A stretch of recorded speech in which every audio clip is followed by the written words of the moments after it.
Vietnam colony എന്ന സിനിമയിൽ കൈക്കരുത്തിന്റെ പ്രതീകമായ റാവുത്തർ എന്ന വില്ലിനെ കുറിച്ച് നമുക്കെല്ലാവർക്കും അറിയാം.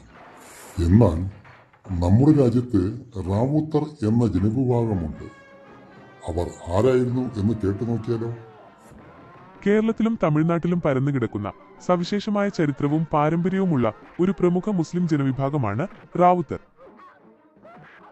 തമിഴ് മുസ്ലിം സ്വത്വത്തോട് ചേർന്ന് നിൽക്കുന്ന ഇവർക്ക് സൈനിക സേവനത്തിന്റെയും കച്ചവടത്തിന്റെയും വലിയൊരു ചരിത്ര പശ്ചാത്തലമുണ്ട്. റാവുത്തർ സമുദായത്തെക്കുറിച്ചുള്ള പ്രധാന വിവരങ്ങൾ: പേരിന്റെ ഉത്ഭവവും സൈനിക പാരമ്പര്യവും. കുതിരപ്പടയാളികൾ.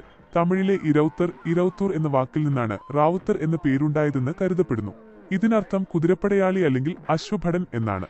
രാജപുത്ര ബന്ധം.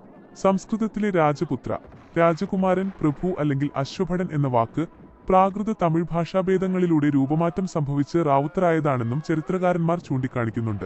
പാണ്ഡ്യ, ചോള, വിജയനഗര രാജാക്കന്മാരുടെ സൈന്യത്തിൽ മികച്ച കുതിരപ്പടയാളികളായും അശ്വവ്യാപാരികളായും ഇവർ സേവനമനുഷ്ഠിച്ചിരുന്നു.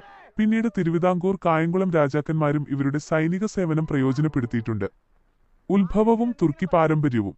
റാവുത്തർമാരുടെ ഉത്ഭവത്തെക്കുറിച്ച് പ്രധാനമായും രണ്ട് ചരിത്ര സാധ്യതകളാണ് പറയാറുള്ളത്. 11ാം നൂറ്റാണ്ടിൽ ദക്ഷിണേന്ത്യയിലെത്തിയ സൂഫി വര്യന്മാരുടെ സ്വാധീനത്താൽ ഇസ്ലാം സ്വീകരിച്ച പ്രാദേശിക തമിഴ് പോരാളി വിഭാഗങ്ങളാണ് ഇവർ എന്നതാണ് ഒരു വാദം. മറ്റൊരു പ്രബലമായ ചരിത്രം ഇവരുടെ തുർക്കി പാരമ്പര്യമാണ്. സെൽജുക് അല്ലെങ്കിൽ ഓട്ടോമൻ തുർക്കി വംശജരായ കുതിരപ്പടയാളികളും വ്യാപാരികളും തമിഴ്നാട്ടിലെത്തുകയും അവർ ഇവിടുത്തെ പ്രാദേശിക സംസ്കാരവുമായി ലയിച്ചു ചേരുകയും ചെയ്തുവെന്ന് കരുതപ്പെടുന്നു. തുർക്കി ബന്ധമുള്ളതുകൊണ്ട് തന്നെ തുലുക്കർ, തുർക്കികൾ എന്നതിന്റെ തദ്ഭവം എന്നും ഇവർ അറിയപ്പെടാറുണ്ട്. ഭാഷയും ജീവിത രീതിയും. സങ്കരഭാഷ. തമിഴ്നാട്ടിൽ തമിഴ് സംസാരിക്കുന്ന ഇവർ കേരളത്തിലേക്ക് കുടിയേറിയതിനു ശേഷം തമിഴും മലയാളവും കലർന്ന ഒരു സവിശേഷമായ സങ്കരഭാഷയാണ് സംസാരിക്കുന്നത്.